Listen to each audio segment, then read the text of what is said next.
My great-grandmother married young and into a life of sadness. Her husband was a mean drunk, and he was always drunk. He'd leave her for weeks at a time, always coming back eventually, but always leaving again. She didn't have time to be pensive or to feel sorry for herself, with 5 children to raise during the Great Depression on a farm in Iowa. But sometimes, while washing dishes or hanging up the laundry to dry, she'd stop just for a moment, as if she suddenly realized something.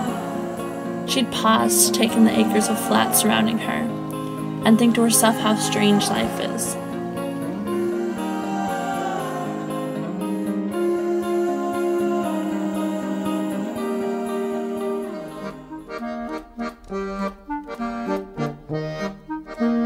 The gypsies came during the day, groups of them, mostly families, sometimes with single men and women with them.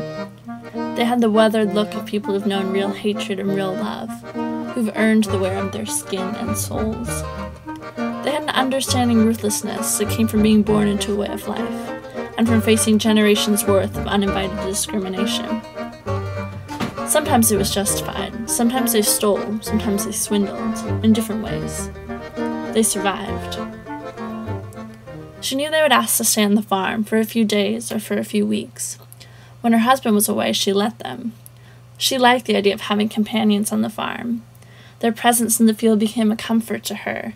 Just the energy of their lives broke the hum of loneliness that filled her own.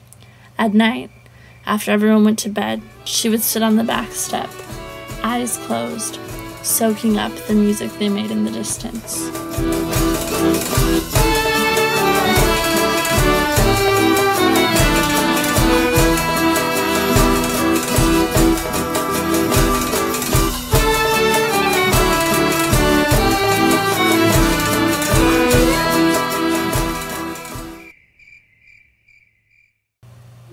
Sometimes I wonder how it happened.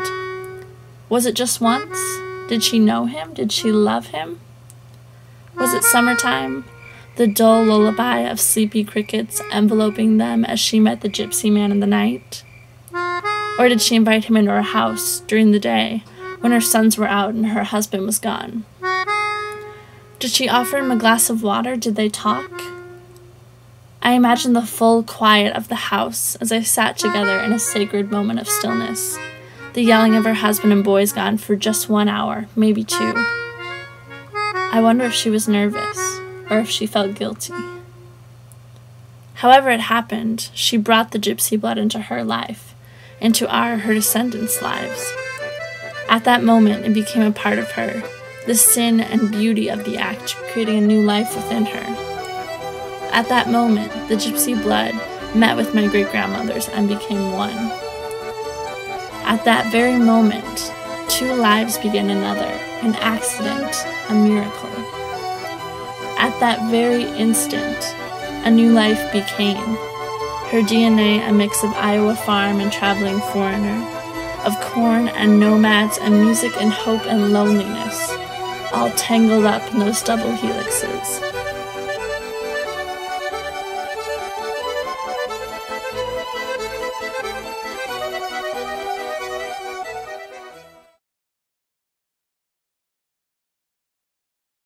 It would never be certain. It would become a rumor told first to my Grandma Bonnie, all dark hair, olive skin, and midnight eyes, by her sandy-haired, freckled brothers. It would be passed on, subtly, in bits and pieces at family gatherings and talks between a mother and her daughter, down from my great-grandmother's life to my own. As far as everyone would admit, my great-grandfather was the alcoholic husband, but it would never be certain. The gypsies never stayed for long. They packed up what little they had, leaving just as they came, my great-grandmother pretending not to watch them go. I imagine her on the farm months after the fact, looking at the dark-haired daughter of her indiscretion. I wonder if she feels pride, if she feels a different kind of love for this child, a reminder of hope and of the things she could have known. I picture her standing at the back door of the kitchen, eyeing the place where she met the gypsy man one night. She looks out at the field surrounding her, and thinks not of the man himself, but of alternate endings, and of possibilities. She wonders and wishes before picking her daughter up and walking back through the door. Heart is your blame.